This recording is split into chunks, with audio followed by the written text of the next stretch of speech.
Hello, this is OG Star Wars, your Legends girl, trying to make it in this discounted world, and I am going to review episode 5 of The Mandalorian.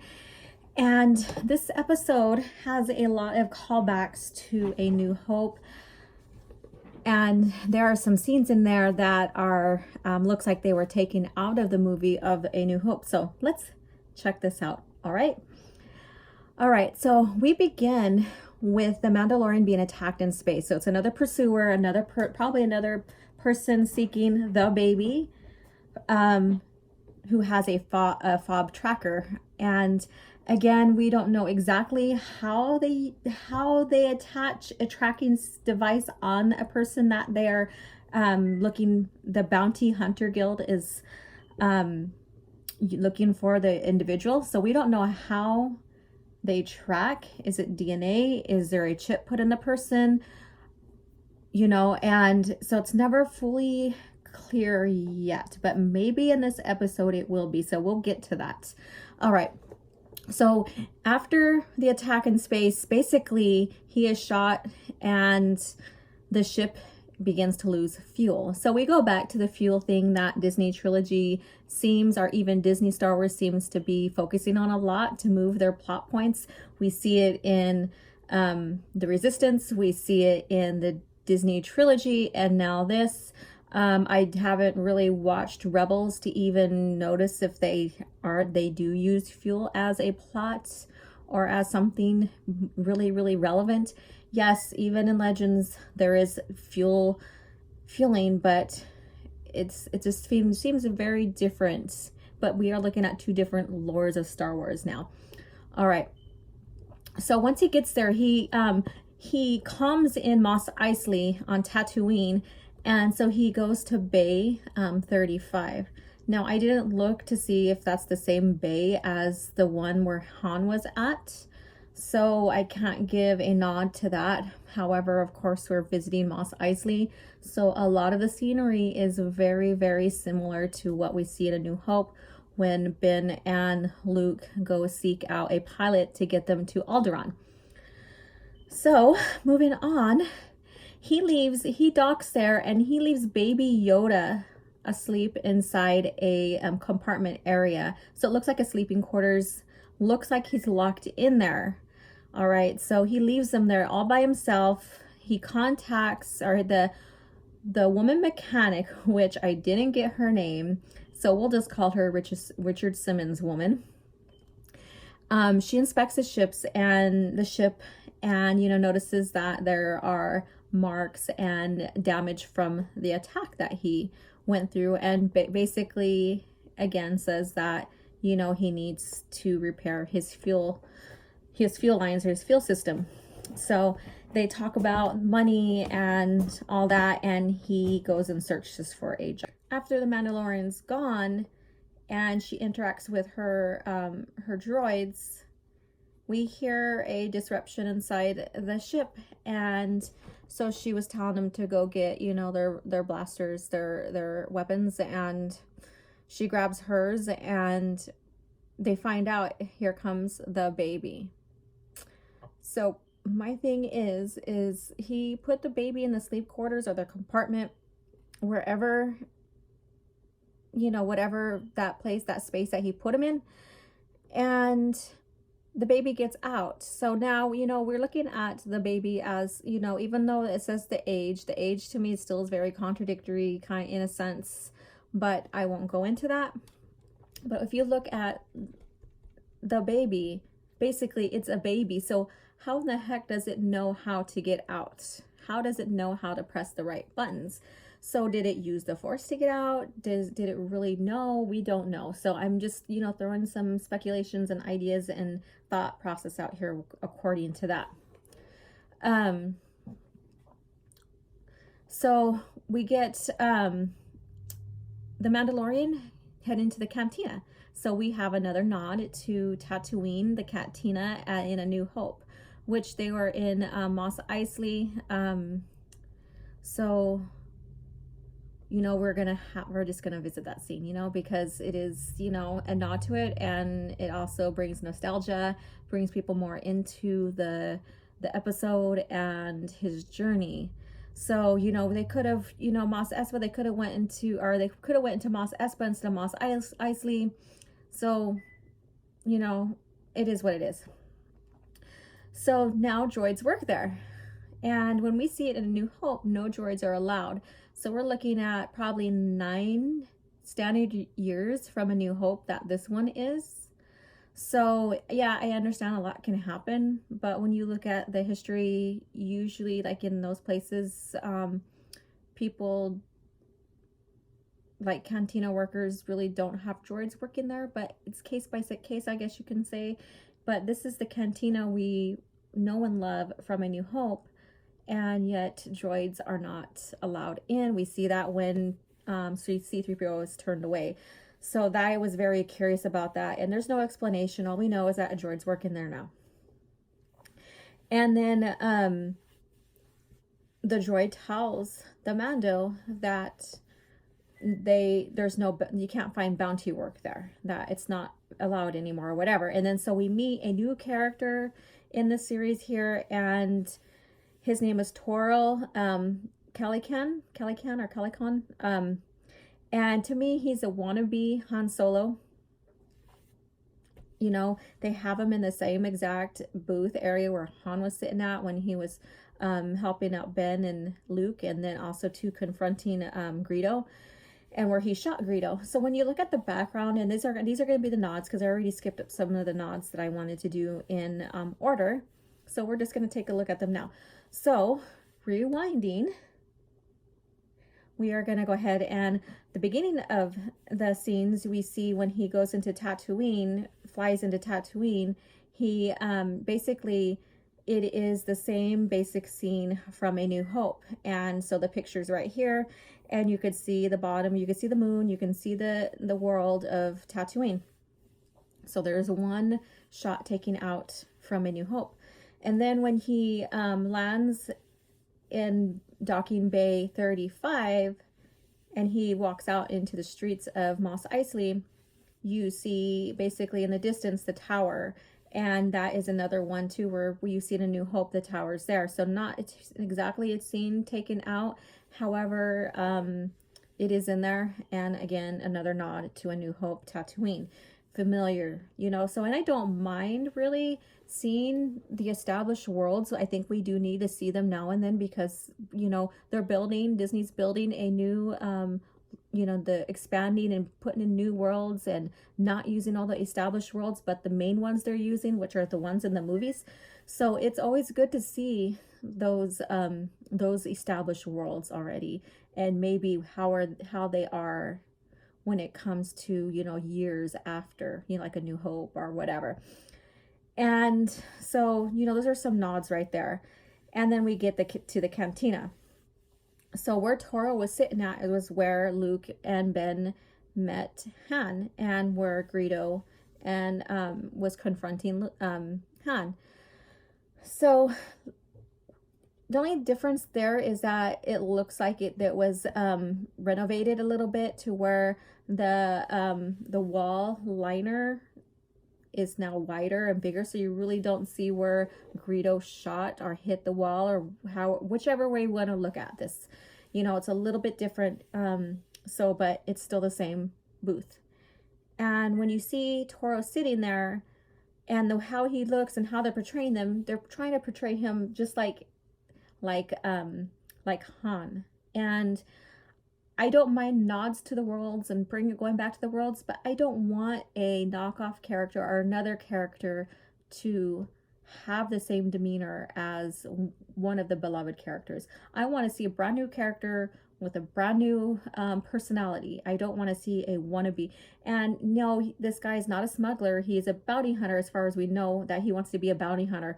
But again, we're seeing the same demeanor as we've seen Han in A New Hope. So that's all I have to say about that. Okay.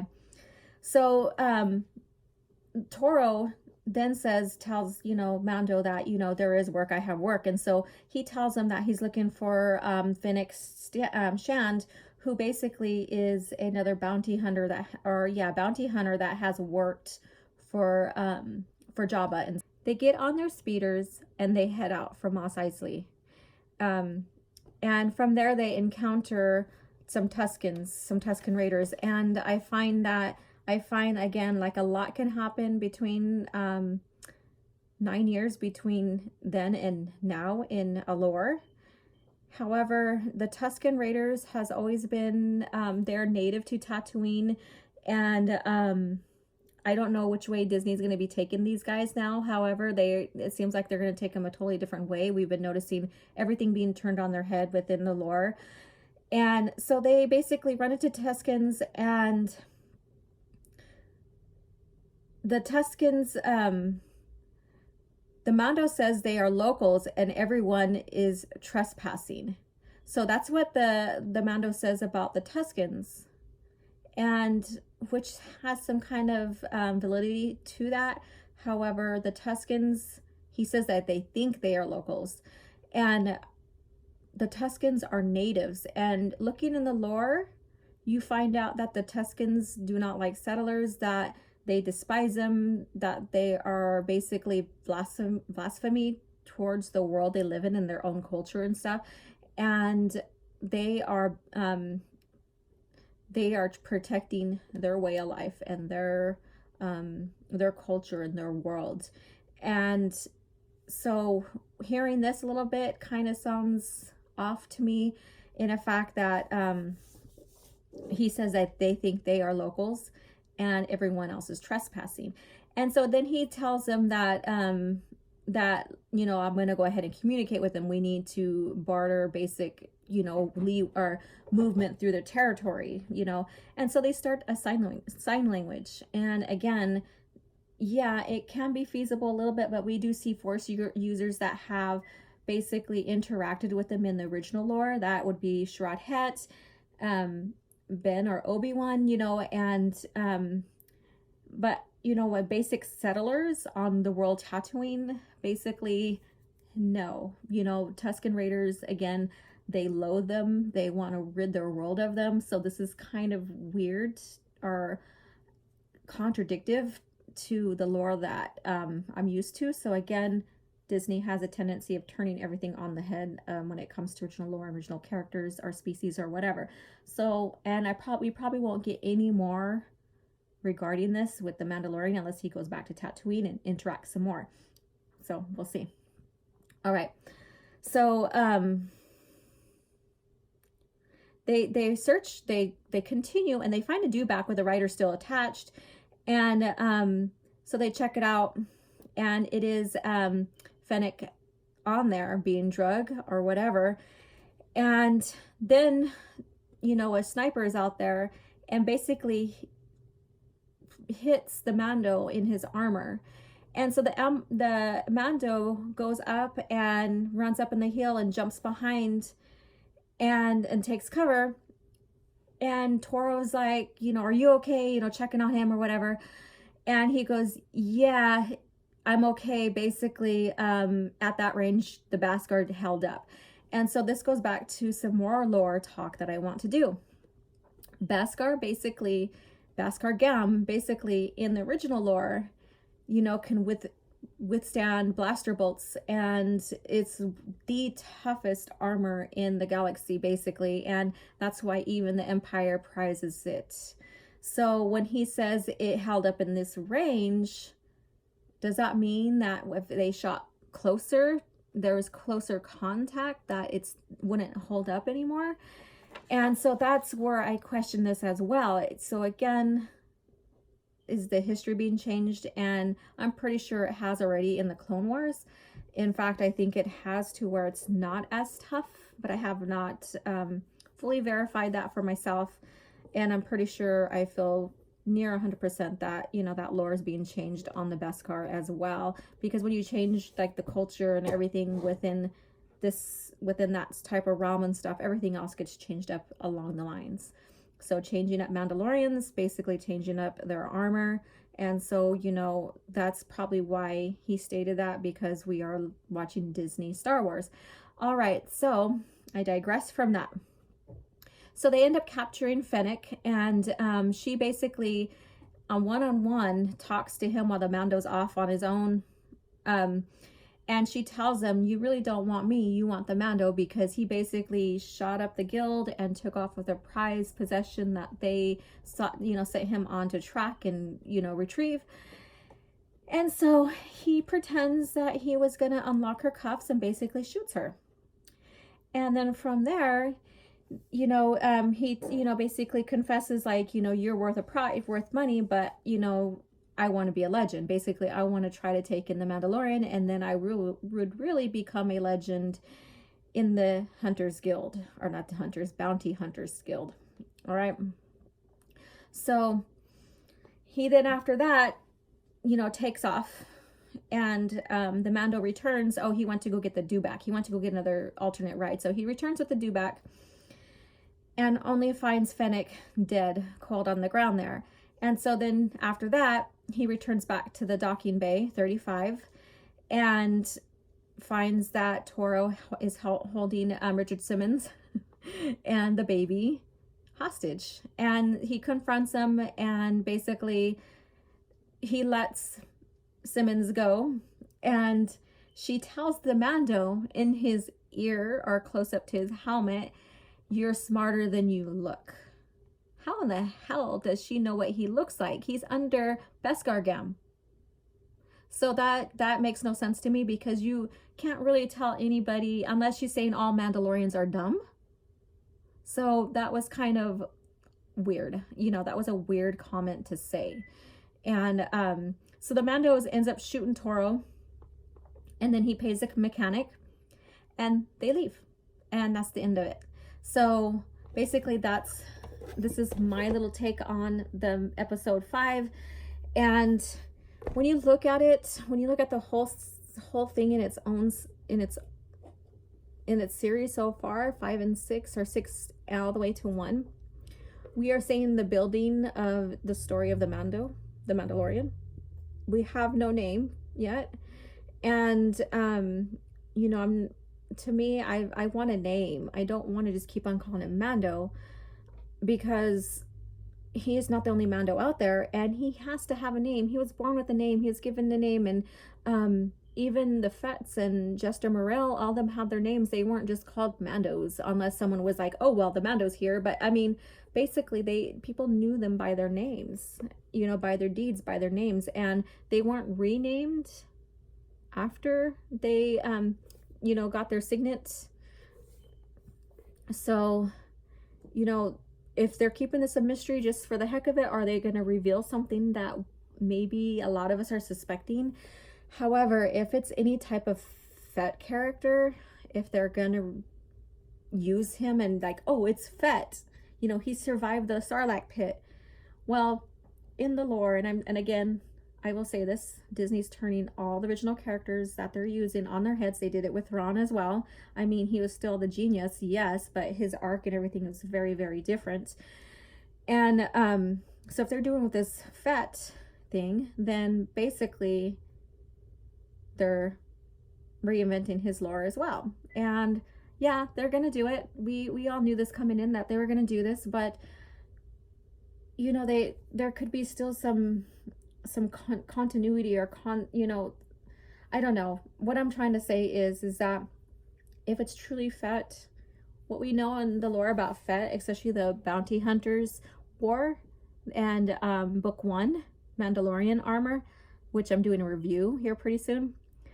Basically, Fett says that he has always been the man that does the job and does everything he needs to do, turns in the bounty, and that's it. No questions asked. So he basically tells it as it is. I do my job. I do it well. I turn in the bounty, sometimes dead, sometimes alive, and that's it. And this was him contemplating like the Bounty Hunters Guild and how some of the bounty hunters are within the guild. And so basically, in reality, if it's Fett in the lore, the original lore, he would be turning in the baby. No questions asked. That he's the man that does the job and does it well. No questions asked. He does it, gets his bounty, leaves. And we do see that throughout the lore with Fett as well, or Boba Fett. So closing here, I liked it. It was okay. It wasn't the best one, but I've been trying to. It seems like I've been saying that with all of them so far. It's a fun action type Star Wars movie, or series, and it's been fun comparing them to the original lore and what I know of their lore with Mandalorians, and so I would say that this not Boba Fett, because it's not Boba Fett. This Mandalorian is basically a mercenary kind of person. He's not no bounty hunter, and to me, it's not a real Mando, because the Mandos do their jobs. But who knows? I mean, each Mando basically in the old lore had their own personality and, you know, did things how they thought fit as well. So that's my little compare and contrast, and also too, you know, my review. So I give this a 3.5 out of 5 thumbs up from OG Star Wars. And you guys have a great day. May the force be with you.